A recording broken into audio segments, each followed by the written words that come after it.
बिस्मिल्लाहिर्रहमानिर्रहीम। अस्सलाम वालेकुम। प्यारे दोस्तों, अल्लाह तबारक व तआला ने हर कौम व उम्मत को किसी न किसी आजमाइश या फितना में मुब्तला किया है, जिसकी खबर पैगंबरों ने अपनी अपनी उम्मत को दी है। उम्मत मुहम्मदिया के लिए एक बड़ी आजमाइश वहशी और दरिंदा सिफ्त कौम के खरूज की है, जिसके वकूफ़ पजीर होने में कोई शक नहीं। प्यारे दोस्तों, नबी करीम सल्लल्लाहु अलैहि वसल्लम ने हदीस मुबारक में इस फितने की खबर बड़ी वजाहत से दी है। इस वहशी कौम का नाम याजूज माजूज है। ये वो कौम है जिसकी पेशन गोई ना सिर्फ हजरत मोहम्मद सल्लल्लाहु अलैहि वसल्लम ने की, बल्कि इसका जिक्र तौरात और अंजील में भी मिलता है, जिसे गोग एंड मैगोग कहा गया है। दरअसल याजूज माजूज हजरत नूह अलैहिस्सलाम के तीसरे बेटे याफिस की औलाद में से हैं। ये लोग शुमाली मशरकी एशिया में जिंदगी बसर किया करते थे और अपने इर्द गिर्द के इलाकों पर हमेशा वहशियाना हमले किया करते थे। इनकी आबादी चीन से मगरब में तुर्किस्तान तक फैली हुई थी। प्यारे दोस्तों, बाद रवायात के मुताबिक याजूज माजूज बनी आदम में से हैं और अगर उन्हें पूरी दुनिया में छोड़ दिया जाए तो तबाही मचा देंगे। इनमें से कोई आदमी उस वक्त तक नहीं मरता जब तक अपनी 1000 या इससे ज्यादा औलाद ना देख ले। इनके चेहरे तैबते ढाल की तरह हैं। ये लोग लंबे कद काट के हैं जो सनोबर के दरख्त की मानद हैं।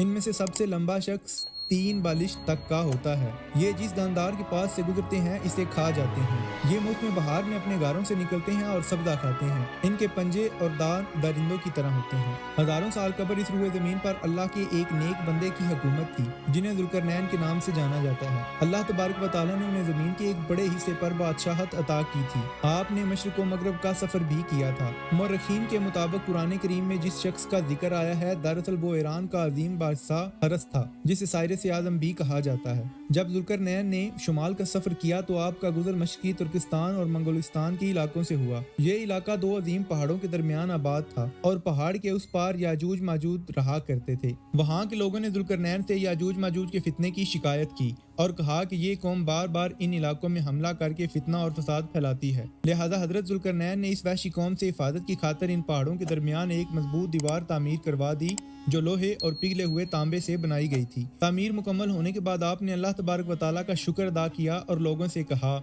कि ये दीवार वक्ती तौर पर इन वहशी लोगों से हिफाजत करेगी, लेकिन हर चीज फना होकर रहती है। लिहाजा एक दिन ये दीवार भी टूट जाएगी और याजूज माजूज इन पहाड़ों से निकलकर पूरी दुनिया में फैल जाएंगे, जैसा कि अल्लाह तबारक व तआला ने कुरान करीम में इरशाद फरमाया। यहाँ तक कि याजूज माजूज खोल दिए जाएंगे और वो हर बुलंदी से दौड़ते हुए आएंगे और सच्चा वादा करीब आ लगेगा। हजरत अबू हुरैरा रज़ियल्लाहु तआला अन्हु रवायत करते हैं कि नबी करीम सल्लल्लाहु अलैहि वसल्लम ने इरशाद फरमाया, फिर वो दीवार तोड़कर लोगों पर निकल आएंगे, सारा पानी पी जाएंगे, लोग किला बंद हो जाएंगे और हर टीले से भागते हुए आएंगे। इनके अगले अफराद बहरा किबरिया से गुजरेंगे तो इसका सारा पानी पी जाएंगे।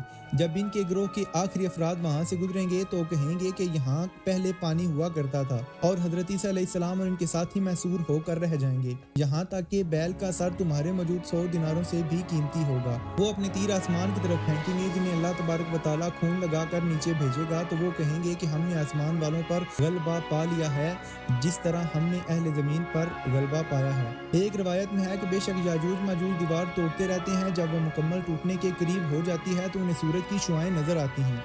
इतने में उनका बड़ा कहता है, चलो बाकी कल तोड़ेंगे। तो अगले दिन अल्लाह तबारक व तआला इस दीवार को पहले जैसा मजबूत बना देता है। जब इनकी कैद खत्म हो जाएगी और अल्लाह लोगों के सामने उन्हें जाहिर करना चाहेगा, तो इस दिन वो सूरज की शुआएं देखेंगे और कहेंगे, चलो बाकी कल तोड़ेंगे। जब वो अगले दिन आएंगे तो इंशाल्लाह कहने की बरकत से दीवार उतनी ही होगी जितनी वो छोड़ कर गए थे। यूं वो बाकी दीवार तोड़कर बाहर आ जाएंगे। बाहर आते ही जमीन में खूब कत्लो गारत करेंगे। ये सब क़यामत के करीब होगा। हजरत ईसा अलैहिस्सलाम इनके लिए हलाकत की दुआ फरमाएंगे तो अल्लाह इनकी गर्दनों में कीड़े पैदा फरमाएगा, जिससे ये फौरन मर जाएंगे। पूरी जमीन पर इनकी लाशों की बदबू फैल जाएगी। फिर अल्लाह एक किस्म के परिंदों को भेजेगा जो इनकी लाशों को उठाकर जहाँ खुदा चाहेगा फेंक कर आएंगे। यूं याजूज माजूज के फितने का खात्मा होगा।